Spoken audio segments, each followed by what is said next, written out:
आप देख रहे हैं एक न्यूज़ 24 और मैं हूं स्वाति आपके साथ। जहां खबर ये आ रही थी कि अशोक गहलोत और सचिन पायलट के बीच जो मतभेद थे वो सुलझ चुकी है, तो वहीं अब दूसरी ओर खबर ये आ रही है कि सचिन पायलट ने अशोक गहलोत के सामने 3 मांगे रखी थी जो अब तक पूरी नहीं हुई है, और जिसके बाद एक बार फिर से अशोक गहलोत के खिलाफ सचिन पायलट ने मोर्चा खोल दिया है। तो वहीं दूसरी ओर सचिन पायलट ने भारतीय जनता पार्टी पर भी जमकर निशाना साधा है। तो आइए जानते हैं कि सचिन पायलट की वो कौन कौन सी 3 मांगे हैं जो अब तक पूरी नहीं हुई है, और उसका निर्धारित समय भी जो उन्होंने दिया था वो खत्म हो चुका है। कांग्रेस आलाकमान भले ही राजस्थान में सुलह का दावा कर रहा हो, लेकिन सचिन पायलट ने गहलोत सरकार के खिलाफ एक बार फिर कड़े तेवर दिखाए हैं। पायलट ने साफ कर दिया है कि वे गहलोत सरकार से अपनी मांगे पर पीछे नहीं हटेंगे। राजस्थान के सीएम अशोक गहलोत और सचिन पायलट के बीच लंबे वक्त से विवाद चल रहा है। कुछ समय पहले यह घमासान उस वक्त और तेज हो गया था जब पायलट ने वसुंधरा राजे सरकार में कथित भ्रष्टाचार के मामलों में कार्रवाई की मांग को लेकर एक दिन का अनशन किया था। इसके बाद सचिन पायलट ने प्रेस कॉन्फ्रेंस कर सीधे तौर पर नाम लेकर अशोक गहलोत पर निशाना साधा था। इतना ही नहीं, उन्होंने भ्रष्टाचार के मामलों में कार्रवाई की मांग को लेकर 5 दिन की पदयात्रा भी की थी।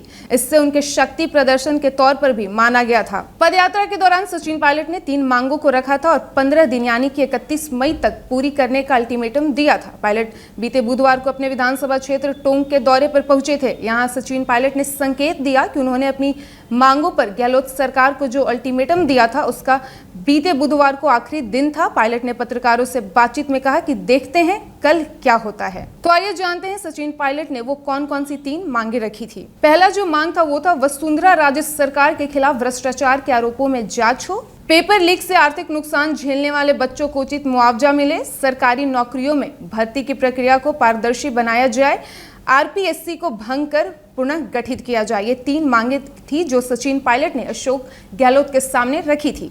वहीं कांग्रेस के पूर्व अध्यक्ष राहुल गांधी और सोनिया गांधी ने अशोक गहलोत और सचिन पायलट से सोमवार को मुलाकात की थी। इस बैठक के बाद पार्टी ने दावा किया था कि दोनों नेता साथ काम करने के लिए तैयार हैं। हालांकि इसके 2 दिन बाद ही टोंक पहुंचे पायलट ने संकेत दे दिया कि वो अपने रुख पर कायम है। पायलट ने कहा कि मैं एक बार फिर कहना चाहता हूं कि मैंने जो मुद्दे उठाए थे, खासकर भ्रष्टाचार के मुद्दे, पिछले भाजपा शासन में बड़े पैमाने पर भ्रष्टाचार और लूट हुई, उन पर कार्रवाई करनी होगी। वहीं पेपर लीक के बाद सरकारी नौकरियों की परीक्षा रद्द होने का जिक्र करते हुए सचिन पायलट ने कहा कि जहां तक युवाओं को न्याय दिलाने की बात है तो मुझे लगता है कि इसमें किसी तरह के समझौते की कोई संभावना नहीं है। उन्होंने कहा कि वो गहलोत सरकार की ओर से एक्शन का इंतजार कर रहे हैं। सचिन पायलट ने आगे कहा कि 2 दिन पहले दिल्ली में बातचीत हुई थी। आलाकमान ने कहा कि कार्रवाई करने की जिम्मेदारी राज्य सरकार की है, इसलिए देखते हैं कि कल क्या होता है। वहीं उन्होंने बीजेपी पर भी जमकर निशाना साधा। कर्नाटक विधानसभा चुनाव में कांग्रेस की जीत का जिक्र करते हुए पायलट ने कहा कि भाजपा इसलिए हारी क्योंकि उसने बार बार लोगों को धोखा दिया। उन्होंने आगे कहा कि वे डबल इंजन की बात करते हैं, लेकिन अब वे इंजन सीज होने लगे हैं। पायलट ने कहा कि कर्नाटक में भाजपा शासन भ्रष्ट था और कांग्रेस ने उस पर 40% कमीशन सरकार होने का आरोप लगाया था। उन्होंने कहा कि लोगों ने इसमें सहमति जताई और कांग्रेस को वोट दिया। अब ये तो आने वाला वक्त बताता है कि अशोक गहलोत और सचिन पायलट के इस मतभेद से आने वाले समय में कांग्रेस को कितना नुकसान होता है, तो वही दूसरी ओर भारतीय जनता पार्टी को इससे कितना लाभ मिलता है। ऐसे ही तमाम खबरों के लिए देखते रहिए एक न्यूज़ 24, और यदि ये वीडियो पसंद आया हो तो हमारे इस वीडियो को लाइक और शेयर करें, साथ ही हमारे यूट्यूब चैनल को सब्सक्राइब करें, और यदि आप हमें फेसबुक पर देख रहे हैं तो हमारे पेज को फॉलो करें। धन्यवाद।